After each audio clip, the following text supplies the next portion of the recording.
Hey les comicsvores! Aujourd'hui, on va enfin savoir qui gagne l'affrontement entre Predator et Wolverine. On va voir ce qui se passe dans le numéro 3 et le numéro 4 en même temps. Si vous n'avez pas vu le numéro 2 ou le numéro 1, les liens sont dans la description. Juste avant de commencer, vous avez été très nombreux à me demander si le comics sortira en France. Et la réponse est oui. Il sortira chez Panini Comics, et apparemment, il sortira en mai. Bref, après cette très bonne nouvelle, reprenons là où on s'était arrêté. Le Predator qui pénétrait dans le complexe Weapon-X.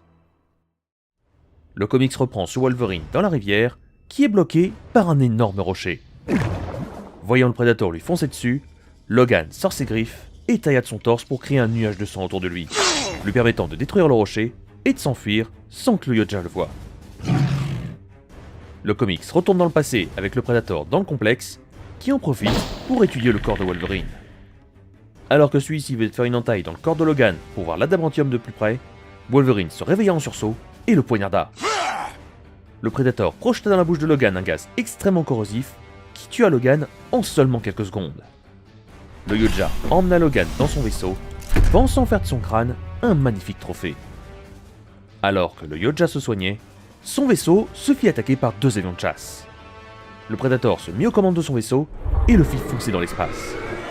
Sauf qu'au même moment, Wolverine, qui était bien amoché, arriva à faire un trou dans la coque du vaisseau et se jeta dans le vide. Logan tomba comme un météore et arriva sur Terre dans un vraiment très sale état.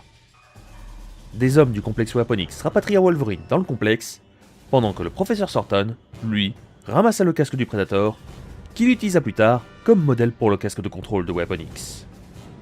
Plus tard, quand Wolverine s'entraînait au Japon avec Muramasa, le Predator le retrouva et l'attaqua de plus belle. Muramasa jugea ce combat comme un bon entraînement pour Logan et décida de rester en retrait afin de juger le niveau de Logan. Grâce à son entraînement, Logan prit l'avantage sur le Yodja, mais celui-ci désarma son adversaire en tirant avec son canon plasma. Logan sortit ses griffes prêt à se jeter sur son adversaire, mais fut surpris de voir celui-ci prendre la fuite. Il avait senti l'arrivée de plusieurs membres de la main.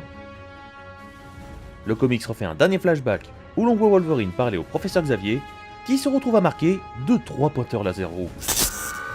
Le Predator attaqua le manoir à la recherche de Wolverine, qui de son côté était plus inquiet pour les élèves. Le Predator trouva Logan et l'électrocuta, et alors que Wolverine allait se faire embrocher, Kurt le sauva de justesse. Comprenant que la santé des élèves était sa faiblesse, le Predator attrapa Rogue et l'utilisa comme monnaie d'échange. Damn it.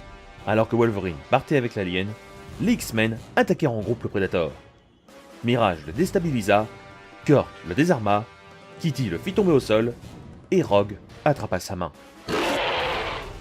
Le Predator, qui venait de se faire humilier, venait de comprendre une chose. S'il voulait s'en prendre à Logan, il devrait le faire loin de ses alliés. Décidé à en finir, le Wolverine actuel défia le Predator en utilisant son casque comme moyen de l'attirer vers lui. Revenons donc après la chute de Wolverine dans la rivière. Le Predator sortit de l'eau et attaqua ce qu'il prit pour Wolverine. Malheureusement pour lui, il tomba dans le piège de Logan, qui lui planta ses griffes dans le dos. Dans un dernier élan, le Predator sorta une dague et fonça vers Wolverine qui était toute griffe en avant. Tous les deux mortellement blessés, le Predator activa sa bombe en bloquant Wolverine. Logan souria à son adversaire, juste avant que la bombe n'explose. Parmi les cendres, Wolverine se releva et ramassa la dague du Predator. Une dague qui servira de trophée afin de se rappeler ce terrible adversaire.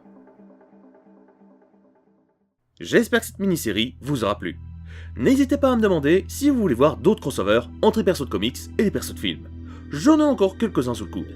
Partagez aussi cet épisode si vous voulez m'en remercier, ça me ferait vraiment plaisir. Et quant à moi, je vous laisse, et on se retrouve dans quelques jours pour la prochaine vidéo. À la prochaine les comicsvores.